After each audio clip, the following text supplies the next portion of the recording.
السلام علیکم د سواد نیوز ډاٹ کام مینوالو زم تاسو ورور تاسو ملګری محمد زبیر خان کتونکو دا وخت منګه د رحیم آباد پټانه کې موجود یو څنګه تاسو ته پته راچې په سواد کې کم جرم پیشه افراد دي کاغه منشیات فروش دي دغه سره چې کم ډکیتیان دي هغه سرګرم شوي دي وختن بوختن د موټر سایکل غلاګان چې دغه سیوا شوي دي نن د سټي ډي اس پی په نگرانی کې پیرسید صاحب په نگرانی کې چې د سیدو تانه او د رحیم آباد تانه پولیسو کاروایی کړې ده چې پای کې د 20 نواله د 22 موټر سایکل پورې برآمد شوی دی دغه سره سره چې 10 12 ډکې سلندر چې هغه برآمد شوی دی ملزم گرفتار دی د ډي اس پی پیرسید سره او دغه سره سره چې سیدو شریف سره خبرې کوي چې هغه به د اخلاصوي دغه ویناګان ستي راځي موږ سره دا وخت زموږ سره سټي ډي اس پی پیرسید صاحب ولاړ دی چې هغه وس چارج اغستی دی او هغه ته دونه غټ مشکلات مخې ته دا سره به خبرې اترې کوو چې به دې اخلاصوي السلام علیکم سر وعلیکم السلام ټول نه مخکې سر مبارکباد درکوو چې مطلب رالی چارج واغستو د هغې سره چې دی مطلب دونه ښه کاروایی نه چې موټر سایکل غله چې کوم ډېر زیات سرګرم شوي او هغه چې دی نن په ګرید کې رالو د پولیسو او هغې نه چې برآمدګي مو شوه څه ګڼئ دې ته په څه نظر ګورئ الله مبارک در اعوذ بالله من الشیطان الرجیم بسم الله الرحمن الرحیم اول خو تاسو ډېر زیات شکریه چې تاسو رالی او د خپل ټي وي په شیشه باندې دنیا ته د جرم پیشه عناصرو کاروایانې او بیا د هغې کاروایانو خلاف د پولیس کاروایانې دنیا ته شو کوئ په دې باندې د جرم پیشه عناصرو د هغې حوصله شکني کیږي او کم چې هغه کسان چې هغه د قانون خیال ساتي یا د قانون سره مرسته کوي یا د قانون په دغه باندې قدمونو باندې د هغوی په ګامونو باندې خوشحالېږي د هغوی حوصله افزایي کیږي زه یو ځلې بیا ستاسو شکریه ادا کوم څنګه چې ستاسو ته معلومه ده دا ښار دی دلته کې زیاتره جرم پیشه عناصر راځي په ښار کې پته نه لګي ځکه چې ګڼئ دیهاتو کې پته ځکه لګي چې خو مخصوص کسانی دلته کې مختلف جرم پیشه عناصر راځي خو هغوی خپلې کاروانې کوي خو شکر الحمدلله زموږ سواد پولیس چې دي هغه هم په خپل قابلیت باندې هغوی له خدای پاک یو فن ورکړی دی یو پوهه ورکړې ده او د هغې له کبله زموږ دغه پولیس د جرم پیشه عناصرو خلاف کاروايي نه کوي هغه ستاسو په وړاندې ده تاسو اوس چې کوم پریس کانفرنس شو تاسو کومې موټر سایکلې ولیدې دا د دې لږ وخت زموږ د رحیم آباد پولیس کاروایانې دي چې ستاسو په وړاندې دي انشاءالله زموږ په علاقه کې چې څومره جرم پیشه عناصر دي د هغو خلاف په قانوني کاروایي نه کیږي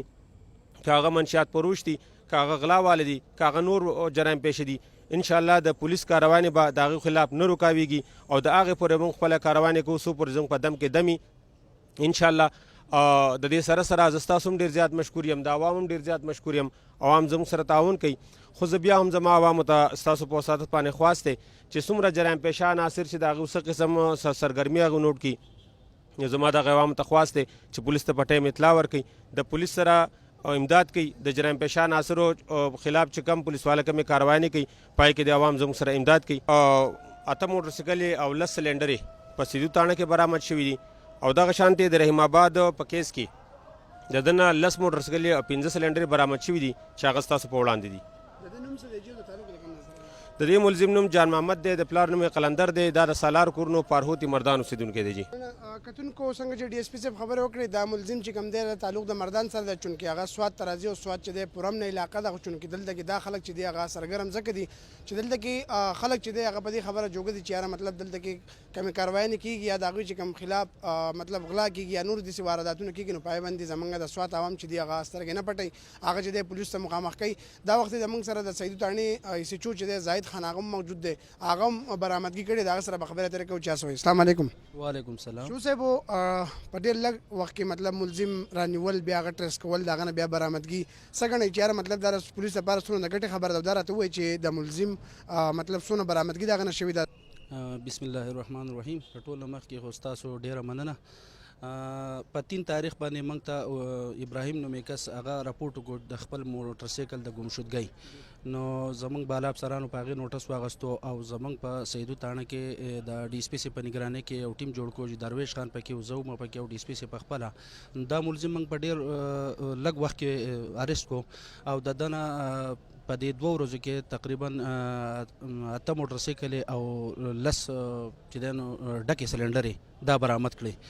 د دغې نه وروستو دا باقاعده په عدالت دا جیل ته ولېږو او بیا د هغې نه وروستو رحیم آباد پولیس دا په باقاعده په لیګل پروسس باندې راوویستو او هغو ته یې دغه برآمدګي وکړه چې ستاسو د مخې ده د دې ملزم تعلق چې دا دغه سره د مردان سره او د په خوازخیله کې ارزي ته ورپاتې کېږي د ده ضرور هلته د بیکرۍ دکان دی او دی د هغه سره پاتې کېږي دغه د ملزم دغه دی مننه کتونکو د ایسو صاحب خبرم تاسو اوریدي یقینا چې زموږ د سواد پولیس چې دی هغه په دې خبره باندې جوګه دی هغه د ولس په ښېګړه کې ولاړ دي او هغه کاروایونه چې دی هغه مخ په وړاندې هم بول غواړي ځکه چې د هغې جذبات او د هغې هغه ولولي چې دی هغه هم د دې سواد عوام دپاره دي چې زموږ دلته کې وارداتونه چې دی هغه سیوا کېږي د هغې کې چې دی د کمۍ دپاره چې دی هغه سواد پولیس د هغې سره سره چې زموږ د سواد کم مشران چې کوم دي ډي آی جي ملک نجاز خان او د هغې سره سره چې ډي پي او سواد قاسم علي خان چې هغې وختاً په وختاً دې ته هدایت ورکوي او د هغه جرایم پیشه کسانو چې هغه منشیات فروش دي یا مطلب ډکیتیان دي یا نور داسې په کاروایانو کې